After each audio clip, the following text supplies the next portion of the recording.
Bueno, buenas noches a todos.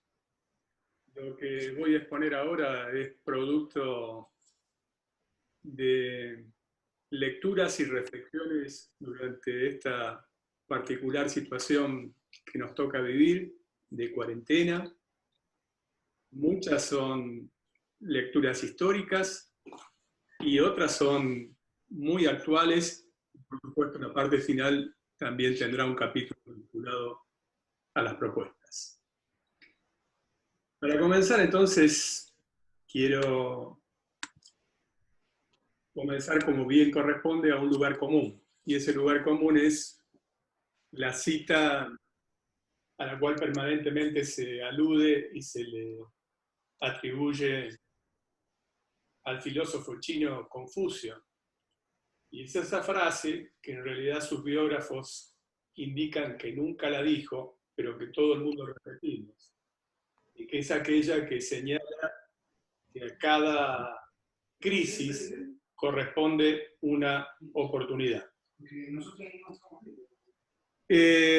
Dicho esto, vale la pena también señalar, en todo caso, es una frase muy correcta en su contenido, aunque Confucio no lo haya dicho, y también yo agregaría por mi parte, sin pretender ser un filósofo, que esto depende, la posibilidad de aprovecharlos, en cuanto a que seamos capaces de generar cierto tipo de condiciones. Cierto tipo de condiciones políticas, sociales, culturales. Y también para esto me parece sumamente ilustrativo el hecho de recurrir a la historia, aunque sea como un raconto un tanto breve.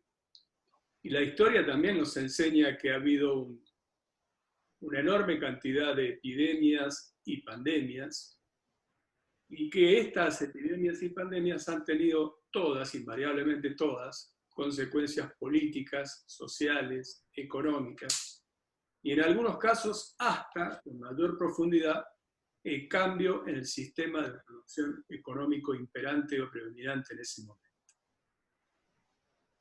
Para empezar entonces con la historia, nada mejor que recurrir a la leyenda.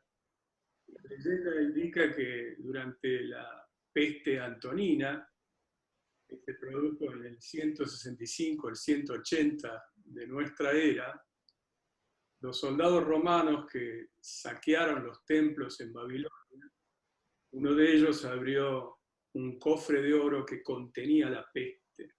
Allí empezó todo. La peste se diseminó a través de las legiones romanas, golpeó el corazón de Roma y la consecuencia política más importante que tiene ese episodio, conforme los relatos, es que 70 años después, cuando alcanzó Egipto y se repitió la misma peste, que en este caso se la atribuía a la viruela, produjo la caída acelerada del Imperio Romano. La segunda alusión que quiero hacer es también a la época romana, más en este caso al Imperio Romano de Oriente, a Justiniano I, a Justiniano el Grande, que llevó al máximo esplendor al Imperio Romano de Oriente, al Imperio Bizantino. La peste también afectó al Imperio Romano de Oriente. La ciudad capital en ese momento, Constantinopla, vio diezmada su población en un 50%. Se dice que el origen de la peste, en este caso ya fue la peste bubónica, es decir, las ratas infectadas por pulgas y otros parásitos llegaron hasta Constantinopla por vía de los barcos mercantes, y ya comenzaba entonces una de las primeras cosas que quiero extraer como un denominador común, que además de los cambios políticos, también se daban incipientes formas de globalización.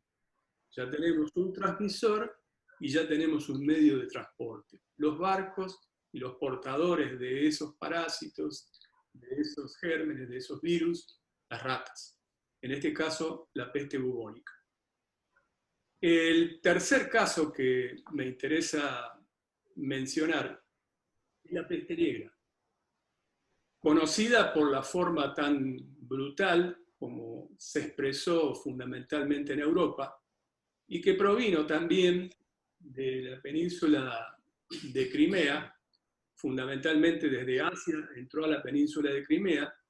La historia relata que cuando los mongoles estaban sitiando la ciudad de Kaffa, en la península de Crimea, fueron infectados también por las ratas y que por catapultas tiraron los cadáveres por encima de las murallas y contagiaron a quienes estaban haciendo la resistencia dentro de la ciudad. Eso produjo, por supuesto, una huida despavorida, en particular de la colonia genovesa que se encontraba allí radicada, que era muy poderosa. Desde entonces, esa región fue el puerto de Génova a todos los puertos de Europa y produjo nada más ni nada menos que la mortalidad del 50% de la población existente en ese momento en Europa. Para que ustedes tengan una idea de la dimensión de esta pandemia, la peste negra, la peste bubónica, se considera que 200 años tardó Europa en recuperar su población original. Y la ciudad de Florencia, la cito en particular porque es la cuna del Renacimiento, demoró hasta el siglo XIX para recobrar su normalidad. La tercera situación que quiero referir, la cuarta en este caso, fue la llamada conquista americana, más bien en el año 1520. En este caso nuevamente fue la viruela. En el actual territorio mexicano, no era en ese momento territorio mexicano, sino que eran dominios del imperio azteca, la llegada del conquistador español diseñó la viruela y el impacto fue tan brutal que produjo 60 millones de muertos, diezmó por completo al imperio azteca, lo hizo implosionar. Eso explica mucho más claramente la forma y la facilitación que existió para que los españoles finalmente se hicieran del dominio de una región tan vasta y tan rica. El caso que continúa del 1520 es el de la llamada gripe española. La gripe, mal llamada gripe española, en realidad, se produjo entre el año 1917 y 1920. En realidad fue prácticamente al finalizar la Primera Guerra Mundial, del año 1914 al 1918, que las tropas interimperiales que se enfrentaban los imperios estaban siendo diezmadas por la gripe española y ocultaban el relevamiento de los muertos y de los infectados para no darle esa información al enemigo, no envalentonarnos y a su vez para mantener alta la moral de sus propias tropas. No hace falta que yo explique lo que significó la gripe española, está mucho más reciente en el tiempo. La muerte de 20 millones entre militares y civiles que se produjo en la guerra fue ampliamente superada con la muerte de 50 millones más por la gripe española con sus consecuencias políticas. Pero acá hay otro denominador común en el cual yo me quiero detener, vale la pena detenerse, que reflexionemos. Y es el denominador común que todas las epidemias, pandemias que se han sucedido, no solamente han producido cambios políticos, sociales, culturales de distinta profundidad, sino que también han intentado ser explicadas desde el punto de vista de teorías conspirativas. La misma peste antonina, en su momento el historiador Dion Casio, en la época del emperador Cómodo, llegó a señalar que agujas minúsculas, invisibles, envenenadas, diezmaban la población romana de más de 2.000 habitantes por día, y en el Imperio Romano muchos más todavía. Se sugería que habían sido pagados para diezmar la población romana, pero luego no se explicaba quién era el que había pagado para producir semejante mal, y por supuesto también se sugería que era el propio malvado emperador Cómodo el que finalmente llevó a cabo este cometido. La peste de Justiniano también cayó en la tentación de ser explicada nada menos ni nada más que por un personaje histórico muy, pero muy reivindicable, sobre todo para las mujeres, que es Teodora de Bizancio. Teodora de Bizancio, la esposa del emperador Justiniano, que en su pasado había trabajado como prostituta en Constantinopla. Sin embargo, cuando se produjo la peste de Justiniano y diezmó la población de Constantinopla, trató de encontrar una explicación en una conspiración para derrocar al emperador Justiniano, que había sido contaminado y que estuvo al borde de la muerte, nada menos que por un héroe militar reconocido por todo el imperio bizantino, como fue el denominado Gran Belisario. A Belisario se lo reconoce, por ejemplo, entre otras cosas, por haber derrotado a las tropas ostrogodas en Italia y recuperado para el imperio bizantino nada menos que Italia. Pero más acá en el tiempo, cuando se produce la peste negra, es no solamente la que produce los cambios sociales y económicos y de sistema de producción más profundos, sino también la que tiene la explicación del punto de vista de las teorías conspirativas con consecuencias más crueles. Vale la pena recordar que la peste negra en 1349 aproximadamente, 1347 se inició la peste negra. En la ciudad de Estrasburgo se produjo una matanza descomunal y extremadamente cruenta de la colectividad y la comunidad judía. Se acusaba a los judíos en aquella época de envenenar los pozos para el resto de la población, pero en realidad lo que estaba allí en pugna eran intereses económicos y políticos de quien predominaba, porque había sido desplazada una vieja nobleza por una nueva comunidad, y ese era el pretexto, y usaron a la comunidad judía como un chivo expiatorio. El epicentro fundamental, el de mayor crueldad, se recuerda en la ciudad de Estrasburgo, donde irónicamente, el mismo día de los enamorados, el 14 de febrero de 1349, se produjo una matanza de miles de miembros de la colectividad judía quemados vivos. También esto se extendió por todo el continente europeo, alcanzando ciudades como Frankfurt, como Barcelona y otras regiones de Europa. Obviamente, como dije antes, esta teoría conspirativa encubría intereses políticos y económicos que ya vamos a explicar más adelante. Y arribamos a lo que podríamos señalar como la actual teoría conspirativa que en este momento nos enfrenta con la situación del coronavirus.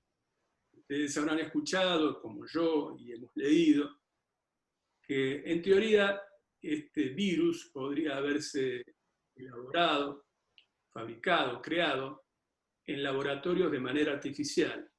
En algunos casos se atribuye esto a los chinos y en otros casos se atribuye a los norteamericanos. En el caso del presidente de los Estados Unidos de Norteamérica, Donald Trump, cada vez que puede, cada vez que públicamente habla del virus chino, sin ningún tipo de disimulo y con total malicia. Y a su vez esto ha sido contestado por el portavoz de la Cancillería china, nada más ni nada menos, no un cuatro de copa, como podríamos decir, sino un miembro importante, Zhao Lijian, que en su momento dijo que en realidad el origen de la pandemia podía haber sido introducido artificialmente en la ciudad de Wuhan por miembros del ejército norteamericano. ¿Por qué? Porque en octubre del año pasado se celebraron Juegos Militares Mundiales y en esa ocasión habría servido para introducir la pandemia que luego explotó en China. En realidad, la teocracia islámica iraní comparte esta teoría y también la ha difundido públicamente.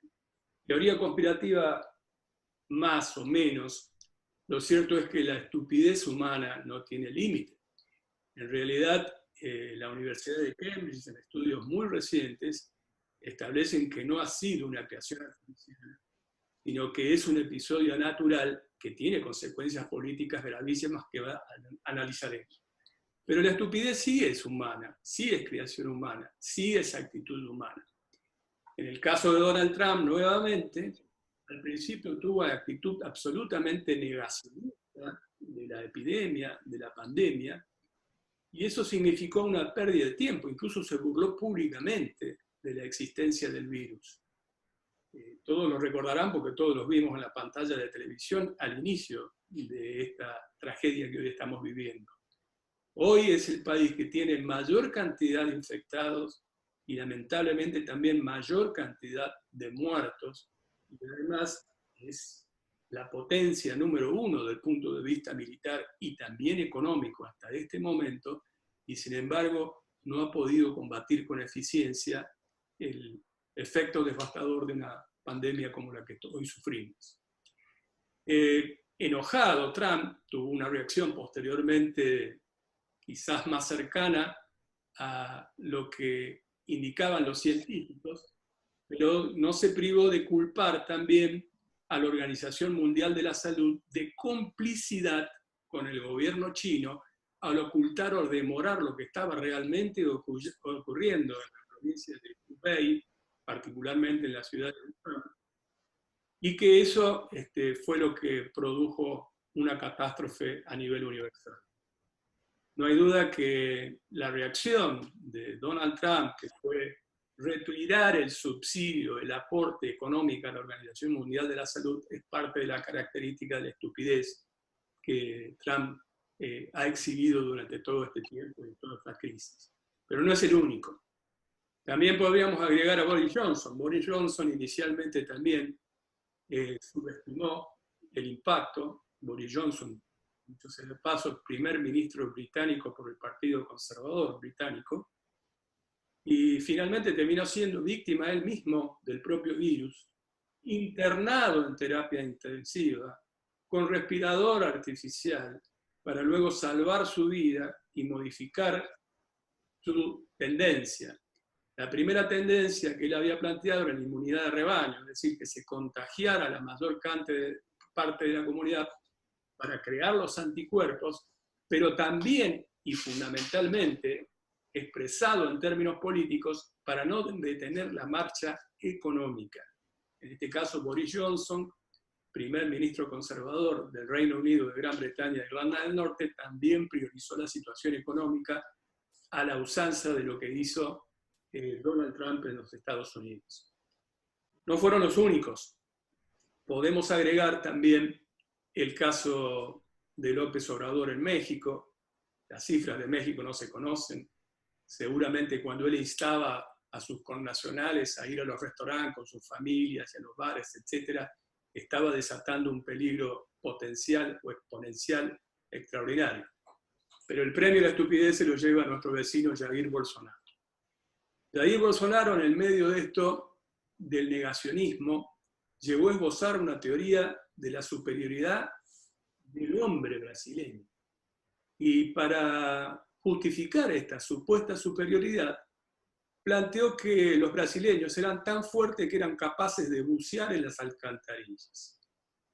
En consecuencia, si tomamos gramaticalmente todo lo que ha dicho Bolsonaro, no solamente esto es una gripecita, como en algún momento señaló, sino que además cree que es una virtud el subdesarrollo profundo, porque el subdesarrollo profundo, en los términos que él razona, hace más fuerte, supuestamente, a la raza brasileña que a partir de ese momento emerge. Es casi imbatible, digamos, semejante estupidez que también se da de la mano con algunas versiones expresadas por algunos filósofos muy reconocidos y con mucho prestigio de la izquierda, como el caso de Giorgio Agamben. Giorgio Agamben dijo que en realidad esto era un invento de la pandemia y que las medidas alocadas y frenéticas que se estaban tomando, era cuando recién se iniciaba la situación en Italia, que después terminó siendo uno de los países más afectados, se debía al intento de implantar un estado de excepción. Es cuando a veces los intelectuales, por vanidad intelectual, intentan adecuar la realidad a su ensayo. Justamente el ensayo de Giorgio Agamben ha sido estado de excepción del año 2004.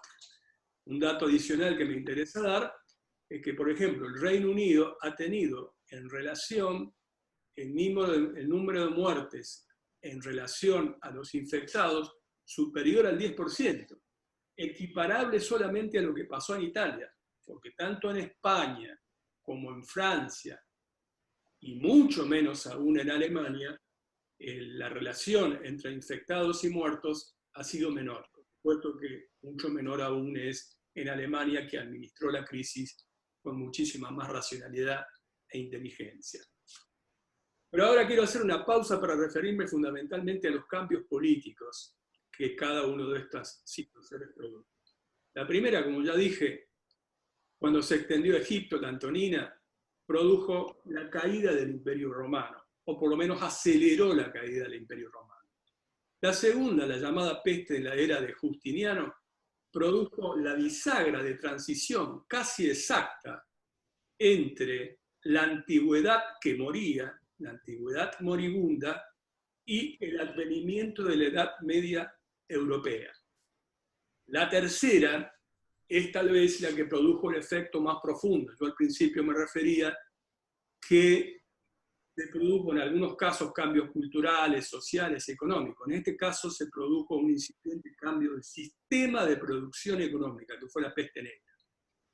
La peste negra, que prácticamente liquidó la mitad de la población europea por el impacto demográfico que tuvo, hizo totalmente ineficiente el sistema de producción sobre la base de la servidumbre.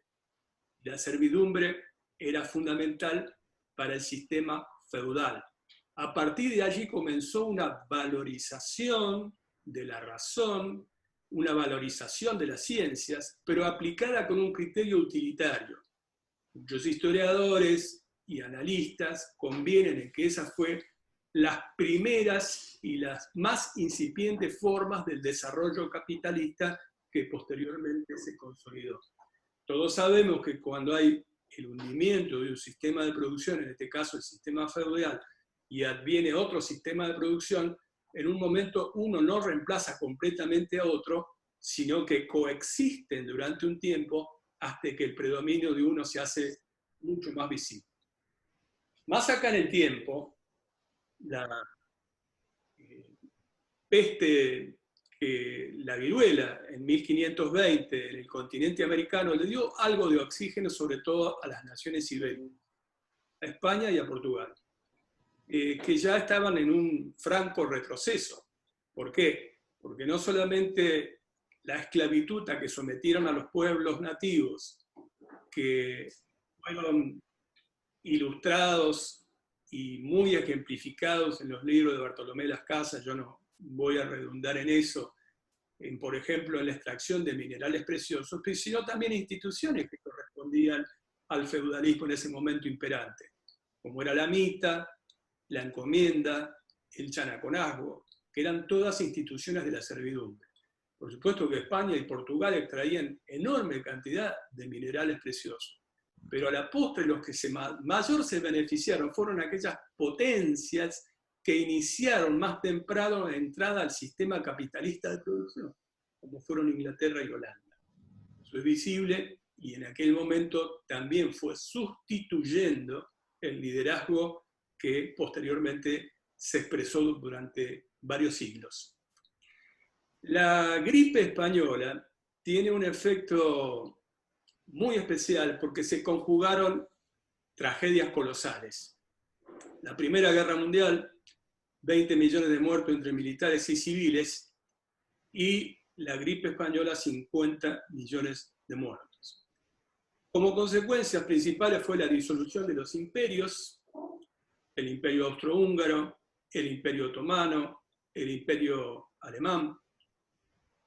Ganaron las guerras las potencias aliadas, entre ellos Francia e Inglaterra, pero el Reino Unido quedó tan debilitado, Gran Bretaña, el Imperio Británico quedó tan debilitado que comenzó a ceder el liderazgo, incipiente liderazgo, a los Estados Unidos de Norteamérica. Produjo un acontecimiento histórico importantísimo que todos recordaremos, como fue también sobre los finales de la Primera Guerra Mundial en el año 1917, la revolución bolchevique. La revolución bolchevique crea la Unión de Repúblicas Socialistas Soviéticas, instala también lo que se denomina la primera confrontación del conflicto este-oeste, y es absolutamente imposible no relacionar todo este conjunto de acontecimientos con la crisis que posteriormente se denomina la Gran Depresión o la crisis financiera del año 29 y 30, que estalló en todo el mundo fundamentalmente occidental con una fenomenal crisis financiera. Vale la pena también poner de resalto en este análisis que simultáneamente al fin de la Primera Guerra Mundial comenzaron a desarrollarse los llamados movimientos nacionales en Europa. Esto es el nacionalsocialismo en Alemania, con el liderazgo de Adolfo Hitler, el fascismo en Italia, con el liderazgo de Benito Mussolini, y el falangismo creado por José Antonio Primo de Rivera. No hay ningún tipo de duda que esta situación, que además llegó al colapso a la experiencia socialdemócrata de la República de Weimar, fue creando el caldo de cultivo para la segunda gran confrontación que fue la Segunda Guerra Mundial. Pero acá yo me detengo. Yo me detengo porque si yo tuviera que hacer una comparación sobre a qué periodo histórico estamos asistiendo en este momento, yo diría que nosotros estamos asistiendo a un periodo bastante parecido al del 29-30. No lo comparo con otros periodos anteriores, sino que lo comparo fundamentalmente con la crisis del 29-30. En ese momento había los llamados movimientos nacionales en ascenso, fuertemente autoritarios, el nazismo, por ejemplo, en Alemania, el fascismo en Italia, la Guerra Civil Española del 36 al 39 en España, que terminó con el ascenso de Francisco Franco, pero del otro lado se produjo un acontecimiento extraordinariamente importante que fue el New Deal, el nuevo trato, que inauguró lo que se denomina las políticas de cortes fuertemente keynesianas, es decir, dio un giro de 180 grados a lo que había sido el predominio de la economía en ese momento, y con un liderazgo democrático muy importante, como el demócrata norteamericano Franklin Delano Roosevelt, que tuvo 4 periodos consecutivos del ejercicio de la presidencia hasta su muerte, no solamente llevó al triunfo en la Segunda Guerra Mundial, sino a la instalación de un nuevo orden. La historia más reciente ustedes la conocen. Con el fin de la Segunda Guerra Mundial se intentó el establecimiento de una globalización. Las ratas ya habían sido las primeras globalizadas porque se transportaron en buques con el mismo agente transmisor, etc. Pero al finalización de la Segunda Guerra Mundial aparecieron las instituciones de Bretton Woods. Las instituciones de Bretton Woods son el Fondo Monetario Internacional, el Acuerdo General de Tasas y Tarifas y el Banco Mundial, en un intento de imponer el sistema de producción capitalista. No pudieron hacerlo porque en ese momento la lógica que ya se había insinuado al fin de la Primera Guerra del conflicto este-oeste estaba mucho más exacerbado por el contrapeso que hacía la Unión de Repúblicas Socialistas Soviéticas. Cuando colapsa la Unión de Repúblicas Socialistas Soviéticas con la caída del muro de Berlín, aparece nuevamente el denominado pensamiento único. Hubo un teórico muy conocido que fue Francis Fukuyama, que muy optimista se adelantó a decir el fin de la historia, que en términos de la filosofía hegeliana significaba que una idea le había ganado a otra, es decir, el sistema de producción capitalista y su representación política en la democracia representativa era tan fuerte que había derrotado al llamado socialismo real, y por lo tanto ya no había más dialéctica de contradicción en términos ideales. Era el triunfo de una idea sobre la otra. Por supuesto que su ensayo era un ensayo provocativo, pero que para nada nos llevó a lo que él vaticinaba, que era una suerte de aldea global exenta de conflictos. Recordemos que en ese momento, cuando se intentó con la crisis de las ideologías clásicas, el marxismo por un lado y el liberalismo por otro lado, surgió el fundamentalismo islámico por todos lados y también conflictos nacionalistas que se instalaron en el centro de Europa, por ejemplo, con la disolución de la ex Yugoslavia y con limpiezas étnicas. Pero yo quiero llegar entonces a la actualidad. Y llegando a la actualidad, a propósito de ver qué consecuencias puede tener el resultado de esta pandemia, y recordando que yo la sitúo mucho más en una posibilidad de que se repita la situación del 29-30 que a otras precedentes, las primeras consecuencias que uno se tiene que preguntar, que habría que preguntarse, es si esto produce el fin del capitalismo. Mi respuesta es no. No produce el fin del capitalismo. Hasta casi como una broma, alguno ha dicho que el fin del mundo se va a producir, pero el fin del capitalismo no. Bueno, parece que algo de razón tiene. En todo caso, lo que se produce es el fin del neoliberalismo, tal cual se expresó. Los últimos 40 años tuvimos un neoliberalismo salvaje, que se instrumentó políticamente a través de la denominada Revolución Conservadora, la Revolución Conservadora encabezada por Margaret Thatcher en el Reino Unido, Gran Bretaña e Irlanda del Norte, y por Ronald Reagan en los Estados Unidos de Norteamérica.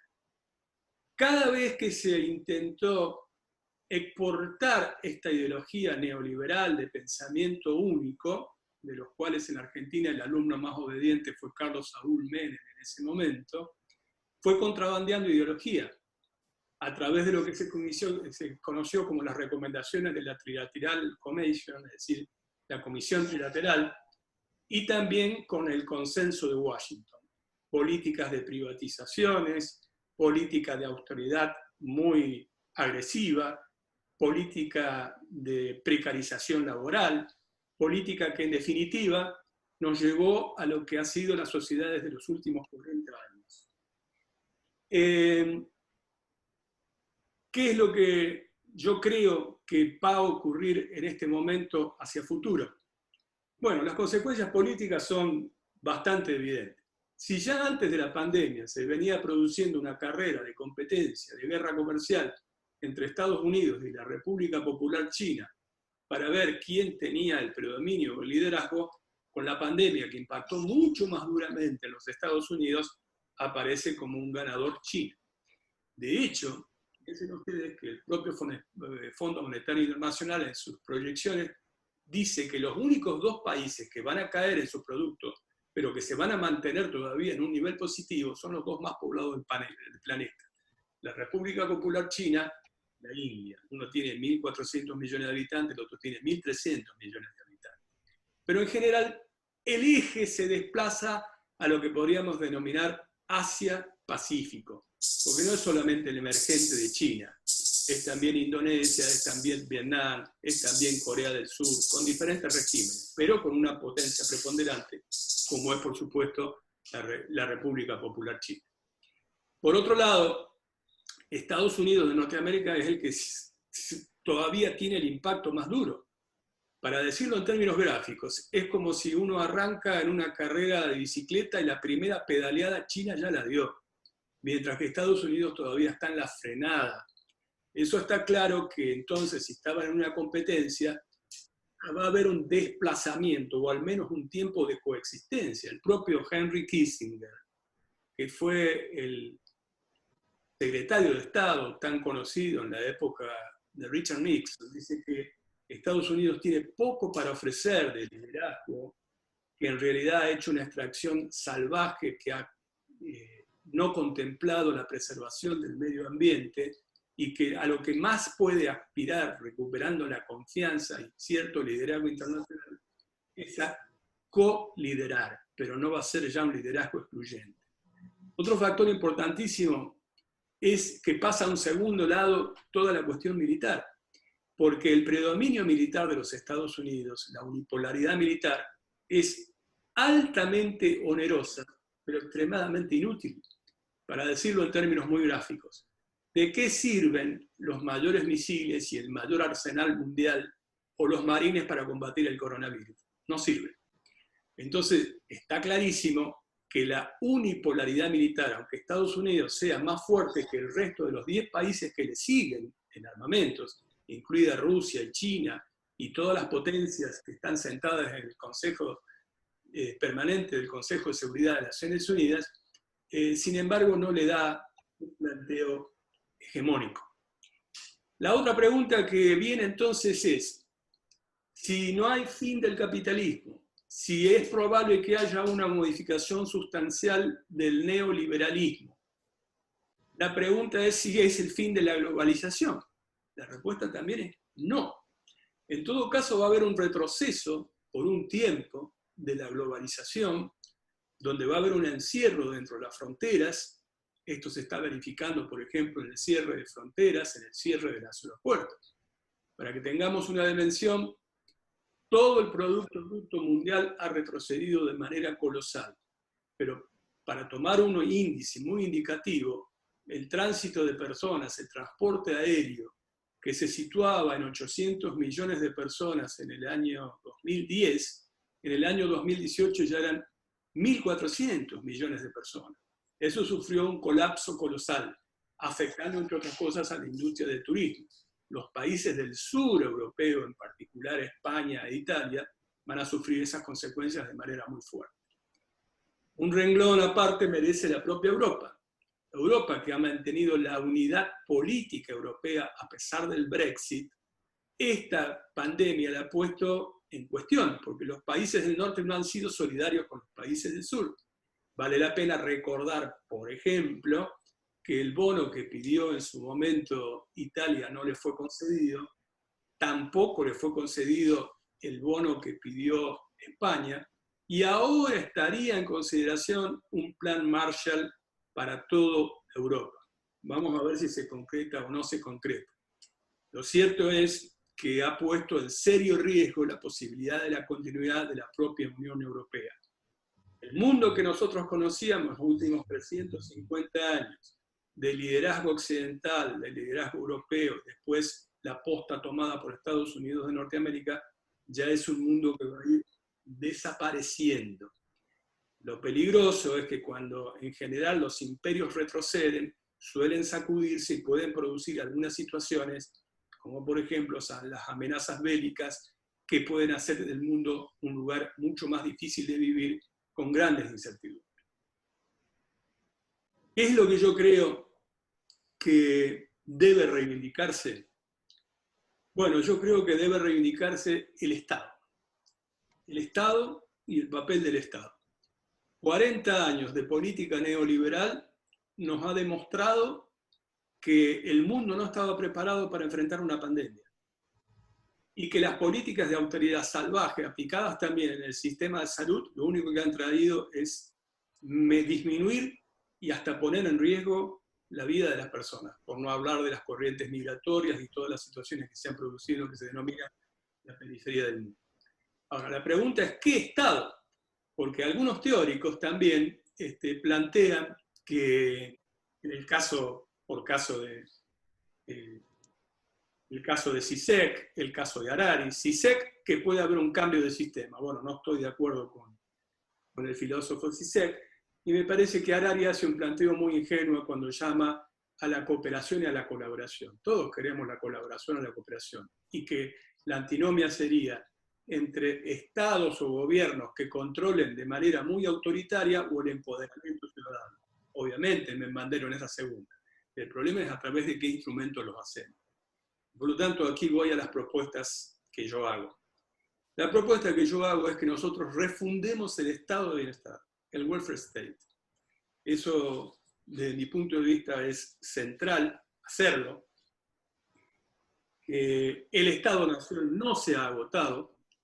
Como dicen algunos teóricos también españoles, el Estado-Nación es el ámbito donde todavía puede desarrollarse la república y también donde pueden discernir hombres libres.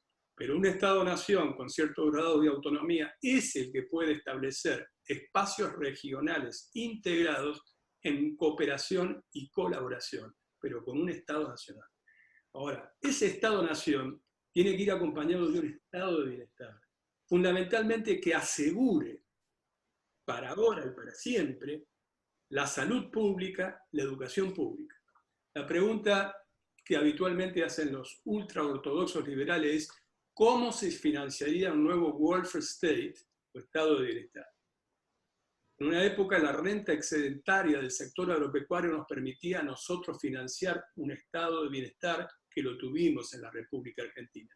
Y gracias a eso pudimos enfrentar, o estamos enfrentando con cierto éxito, esta pandemia. De no haber tenido eso, aunque sea en decadencia, estaríamos en situación infinitamente peor.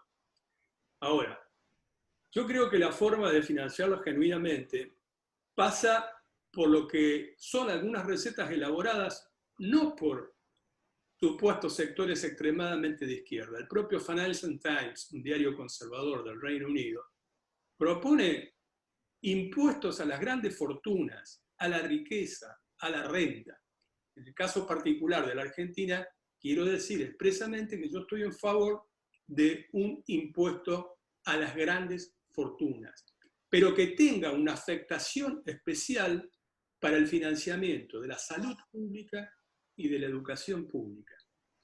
Del mismo modo que soy partidario de una economía circular, no solamente porque es infinitamente mucho más amigable con el medio ambiente, porque otra de las consecuencias del neoliberalismo ha sido el salvaje capitalismo extractivo no regulado que ha deteriorado la calidad de vida de todos los habitantes de nuestro planeta. La economía circular no solamente es más amigable con el medio ambiente, sino que es más eficiente en términos económicos, como está comprobado en algunos lugares donde la misma se ha planteado. La idea es garantizar alimentación para todos y con un énfasis especial en las energías renovables. También agregaría planificación indicativa del crecimiento económico, es decir, auxiliar por parte del Estado con un instrumento que ha sido también demonizado, como es el instrumento de la planificación. Indicar qué sectores deben ser favorecidos en un mundo global, por ejemplo, pequeñas y medianas empresas, para que puedan tener niveles de competencia.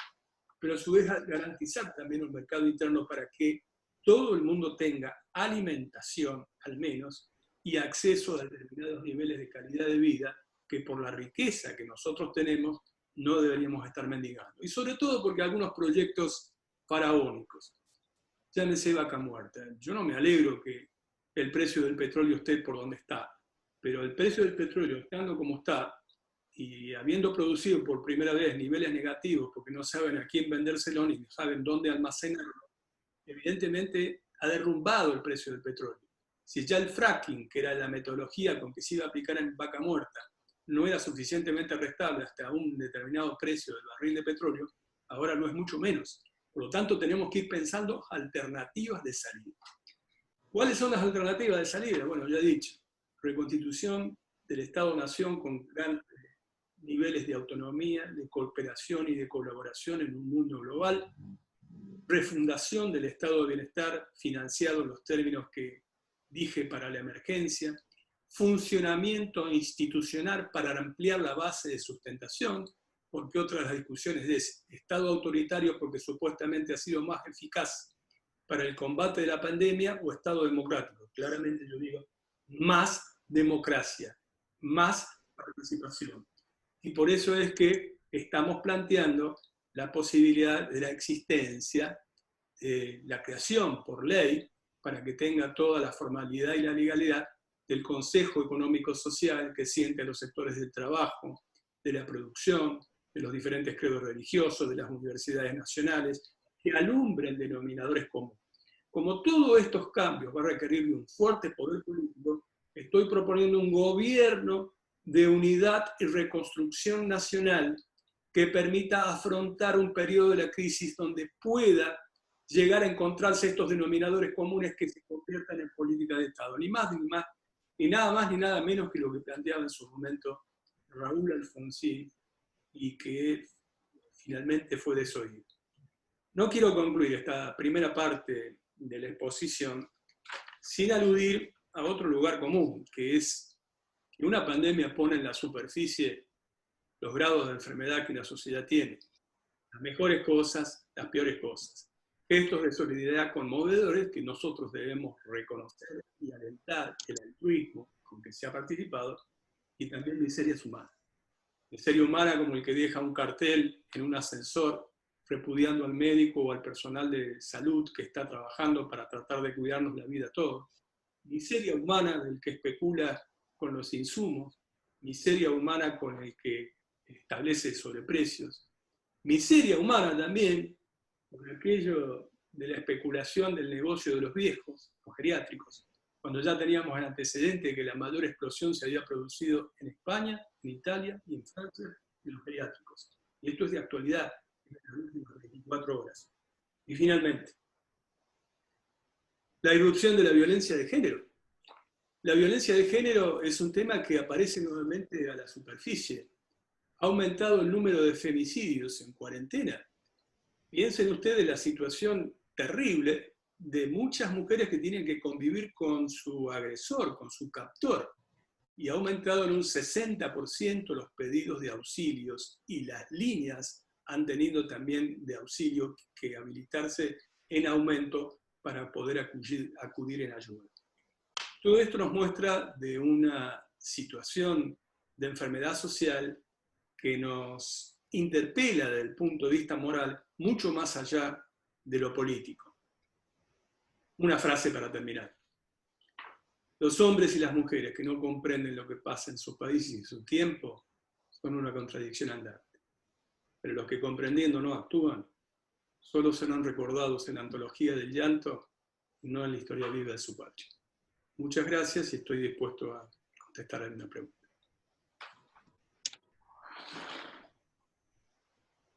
Bueno, no sé si me escuchan, traslado no todas las preguntas, sino sintetizo en algunas consignas las inquietudes de varios. Entre ellos, por allí, unos cuantos se preguntan por qué en este marco de crisis no está funcionando el Congreso de la Nación. ¿Qué opinión te merece eso, Freddy? Pareciera como que Alberto se ha enamorado de esta situación, ¿no es cierto? Bueno, es buena pregunta, porque yo creo que el estado de emergencia para siempre tampoco sirve. Y que no debe existir el estado de emergencia por mucho tiempo.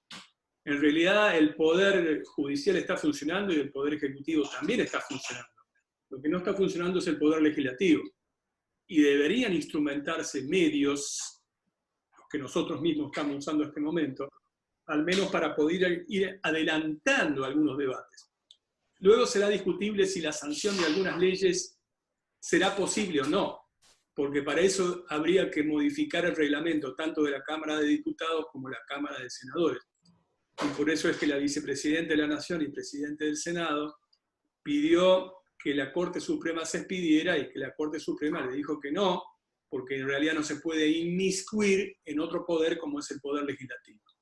Pero eso no obsta a que pueda existir algún grado de funcionamiento del Congreso Nacional, que sería saludable, sería muy beneficioso para abandonar el estado de excepción y también el gobierno permanente por decretos de necesidad y urgencia. Freddy, otra inquietud que también sintetizo. Teniendo en cuenta que el ministro de Seguridad de la provincia es un tipo como Sergio Berni, ¿cuál crees que es el delgado límite que existe entre la seguridad, en el marco de lo que estamos atravesando, y el control social? Hay que tener mucho cuidado con eso, porque en esto sí puede llegar a tener razón Giorgio Agamben cuando habla del estado de excepción. En realidad, él lo que planteaba era que todos éramos potenciales terroristas.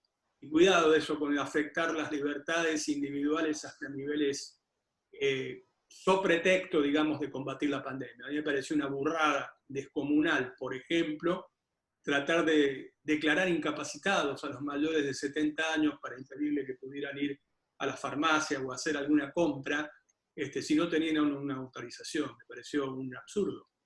Y si estas cosas se extreman, sobre pretexto, insisto, de la pandemia, lo que se van dando son cesiones de libertades que mucho tiempo nos costaron conquistar, que son las libertades democráticas, y las libertades democráticas son irrenunciables. Desde mi punto de vista, es una delgada línea, y hay que acudir al mayor nivel de información y de responsabilidad. ¿Por qué? Porque lo que dije antes es absolutamente contradictorio con lo que después les pasó en los geriátricos. porque con el estado de excepción que actualmente existe tenían poder de policía para poder haber prevenido. Sin embargo, estuvieron con algunas otras cosas que son meras distracciones y no estuvieron atendiendo al tema central, como es la explosión, por ejemplo, que hoy se produce de pandemia en los geriátricos. Freddy, me preguntan cómo hacemos desde el partido para impulsar al menos la conformación del Consejo Económico Social. Bueno, yo eso hace 2 años personalmente me siento muy tocado por esto, porque hace más de 2 años que yo vengo impulsando el Consejo Económico Social públicamente.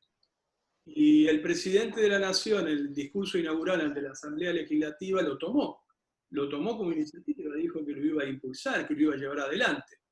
Bueno, justo cayó este episodio de la epidemia, que ha demorado, pero yo creo que esto es urgente. Y entre las medidas que sí creo posibles para que el Congreso vaya funcionando, es que al menos funcione como una comisión, aunque no lo sancione, para ir acercando los puntos de vista. Porque proyectos de Consejo Económico Social, en cuanto a su integración, en cuanto a su competencia, en cuanto a su capacidad, hay proyectos de legisladores socialistas, radicales, peronistas, tranquilamente puede ser un denominador común que apunte a una política de Estado. Mira, te voy a decir algo más. En este momento, Pedro Sánchez, presidente del gobierno español, está planteando un nuevo pacto de la Moncloa, es decir, se sitúa en el mismo momento histórico de lo que fue la salida del franquismo. Tan grave es la situación, y es un país que tiene mucho más recursos que el nuestro. Francia, con Macron, ha hablado de reinventar la política y de reinventarse a sí mismo, y apela incluso a algunas consignas de la Revolución Francesa.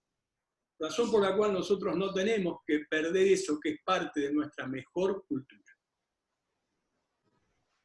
Freddy, preguntan sobre la necesidad de debatir de manera integral estructuras como la del conurbano de la provincia de Buenos Aires, donde la situación es muy grave, y otras 2 o 3 grandes capitales del país, como por ejemplo lo que también sucede en el Gran Rosario. Muy cierto, en la exposición yo lo tenía previsto, pero no lo quería hacer demasiado largo. Para mí un tema central es que a través del Estado se planifique un proceso de descentralización fuerte. Obviamente que no puede ser compulsivo, tiene que haber incentivos. El Estado tiene que procurar infraestructura, tiene que trasladar o hacer incentivos para que se trasladen empresas para descentralizar los grandes centros urbanos. Los grandes centros urbanos son el germen de cultivo de las enfermedades sociales, del narcotráfico, de las adicciones, de la inseguridad, de violencia de género, en la mayoría de los casos. Por lo tanto, romper el hacinamiento, porque tampoco es cierto eso de que esta pandemia golpea a todos por igual. Es cierto que a todos nos puede tocar, aún aquellos que tenemos una situación económica tal vez un poco más favorable, pero también es cierto que están muchísimo más expuestos quienes tienen que hacer una cuarentena hacinados, aglomerados, o que tienen que salir necesariamente a trabajar para poder procurarse el pan de todos los días. Porque no nos olvidemos que nosotros tenemos una economía en negro de alrededor del 40%, con una enorme informalidad del trabajo.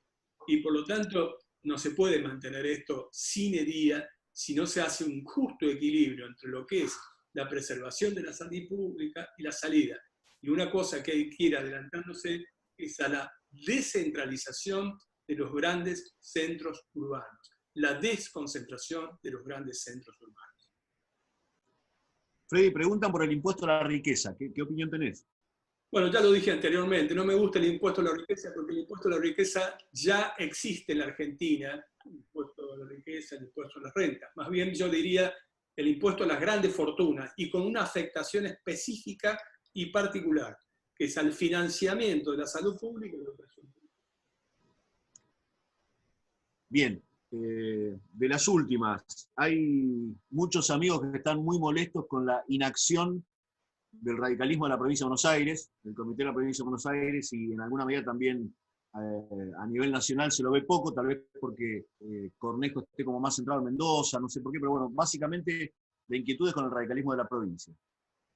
Bueno, me sumo a quienes están inquietos, porque la verdad que esto mismo que estamos haciendo nosotros, que es un debate, pero un debate de ideas, el último debate de ideas que existió en el radicalismo realmente fue la Convención Nacional en la ciudad de Gualeguaychú. Después no hubo nunca más un debate. La verdad que el radicalismo tiene que recuperar su identidad. No hace falta un planteo rupturista, lo que tiene que tener es un liderazgo por historia, por tradición, por sus valores y demás. Y además reconectar con aquellas cosas que siempre lo han identificado, la lucha por los intereses populares. En definitiva, yo creo que el radicalismo tiene que tener estas propuestas, tiene que llevarlas a nivel parlamentario, tiene que buscar los acuerdos y no tiene que caer simplemente en planteos puramente formales e institucionales. Voy a citar como anécdota. Estuvieron discutiendo no sé cuánto tiempo alrededor si se bajan o no se bajan los sueldos, los salarios, las dietas, etcétera, etcétera. Era una carrera a ver quién proponía más y finalmente no hicieron nada. Entonces, la verdad es que creo que se va a perder más legitimidad, o se va a poner en cuestionamiento la legitimidad de la política en su conjunto, si el partido no tiene ejemplaridad, que es coherencia entre lo que se dice y lo que se hace. Freddy, hay una inquietud sobre si pensás que en este contexto el oficialismo, el peronismo puede impulsar algún tipo de reforma institucional. No, lo veo muy difícil, porque para que eso pudiera llevarse a cabo se requiere una mayoría sumamente agravada. Recordemos que los 2/3 de la totalidad de los miembros de la Cámara, y a veces hemos visto escenas, por ejemplo, donde a veces llevan algunos hasta en silla de ruedas para hacer el quórum. Por lo tanto, en la medida que no haya modificación reglamentaria, no se establezca lo que son las razones para la posibilidad de una modificación constitucional, eso es altamente improbable. Bien.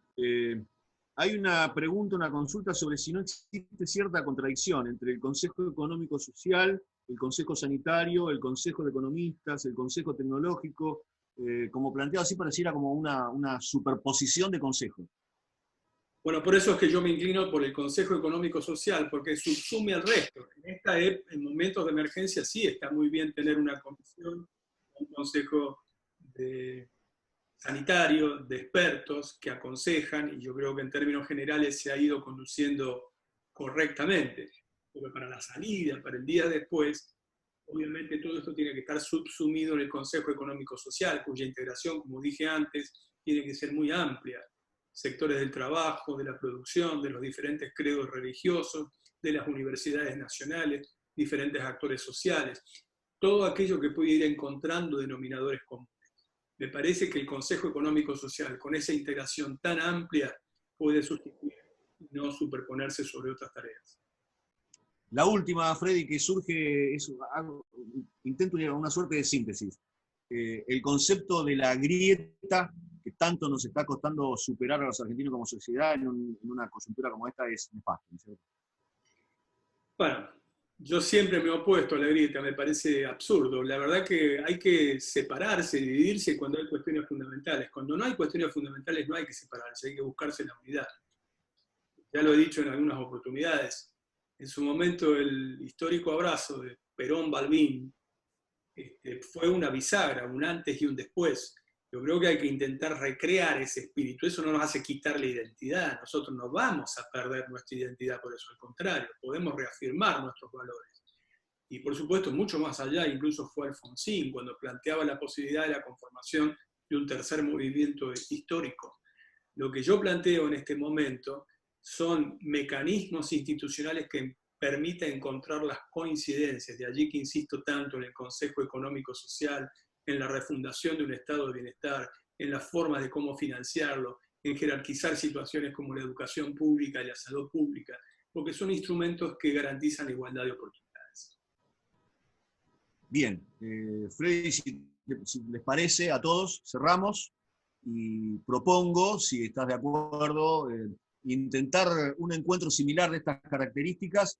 Pareciera que la fecha sería el 10 de mayo, en principio, donde cerraría la extensión de la cuarentena. No sé si como para hacer una especie de balance y ver cómo continúa la cuestión y pasar a otras cuestiones. No sé, ¿qué opinas? Bueno, yo estoy muy ansioso de poder salir a la calle, estoy cumpliendo escrupulosamente con la cuarentena, como seguramente muchos de los que están interactuando en este momento, a los cuales aprovecho para mandarle un inmenso abrazo fraternal. Son momentos extremadamente duros.